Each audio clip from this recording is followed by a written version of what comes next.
Tiyatro. Yarına davet Nazım Hikmet. Saat 20.30. İstanbul Beylikdüzü Kültür ve Sanat Merkezi. Tiyatro. Hep sonradan. Saat 20.30.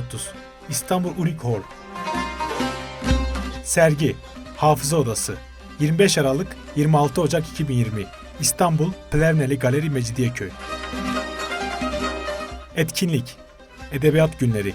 25-29 Aralık. Batman Belediyesi Ahmet Güneştekin Kültür ve Sanat Merkezi.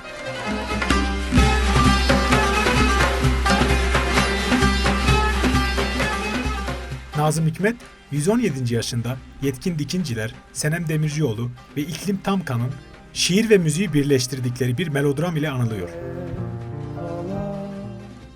İklim Tamkan, Senem Demircioğlu ve Mavi Gözlü Dev filminde Nazım Hikmet'i canlandıran yetkin dikinciler ile beraber Yarına Davet, Nazım Hikmet müzikli sahne gösterisiyle sanatseverlerle buluşuyor.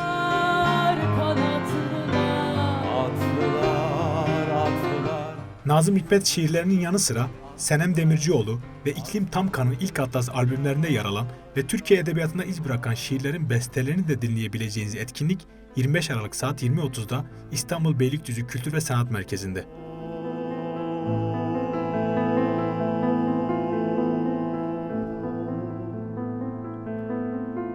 Yorgunum. Beni bekleme kaptan. Seyir defterini başkası yazsın.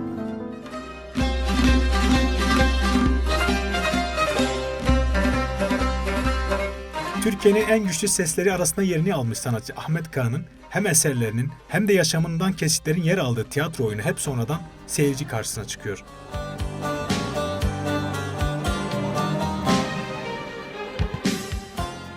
Hep sonradan Paris'te sürgünde yaşayan Salih'in hastalığından dolayı çocukluk arkadaşı olan Ahmet Kaya'yı ve müziklerini unutmama, hatırlama çabası üzerine çarpıcı bir hikayeleştirme ile sahnede olacak. Sonradan gelir aklım başıma, hep sonradan.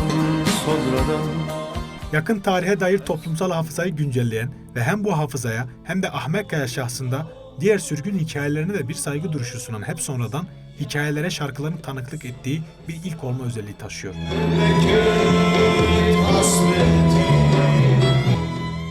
Yönetmen Onur Ünlü'nün süpervizör olduğu hep sonradanın yönetmenlik koltuğunda Metin Göksel yer alırken oyuncu kadrosunda Cüneyt Yalaz, Eliç Andaççam, Ahmet Melih Yılmaz, Saim Güveloğlu, Feryal Soysal ve Banu Açıkdeniz gibi deneyimli oyuncular yer alıyor.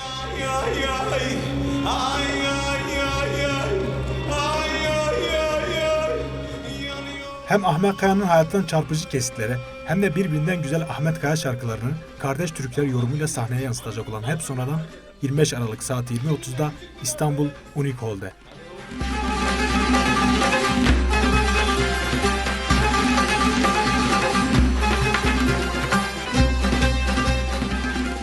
Plevneli Project, Ahmet Güneştekin'in Hafıza Odası adlı sergisine ev sahipliği yapıyor. Güneştekin'in nesneler üzerinden bellek politikalarının doğasına baktığı işlerinden oluşan Hafıza Odası, son yıllarda gerçekleştirdiği en kapsamlı sergisi. Hafıza Odası, sanatçının nesnelerle oynama biçimlerine odaklanıyor ve şu temel soruları soruyor. Anılar ne işe yarar? Belleğimiz geçmişimizi nasıl yapılandırır? Bir nesneyi anımsatıcı, çağrıştıran şey nedir? Nesneleri kavramlar üzerine düşünmek, özdeşleşmek veya hatıraları somutlaştırmak için nasıl kullanırız? Geçmişin nasıl hatırlanacağına kim karar verir? Bellek politikaları nasıl oluşur?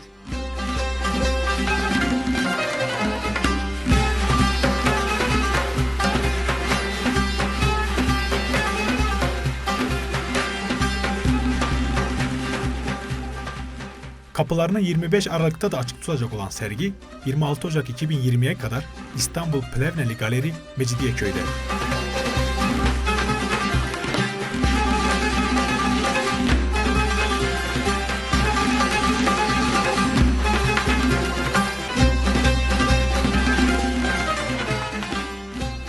Batman Belediyesi tarafından düzenlenen birçok yazar ve aydının katılacağı Kürt Edebiyat Günleri'nin ikincisi 25 Aralık'ta başlıyor.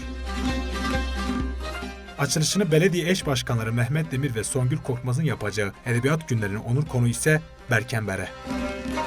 Kürt edebiyatında çeviri, Kürt öykücülüğünün gelişimi, Kürt edebiyatında kadının rengi, motivasyon ve Kürt romanının sorunları gibi başlıklar altında düzenlenecek olan paneller ve söyleşilerle Kürt edebiyatının dününe, bugününe ve yarınına bakılacak.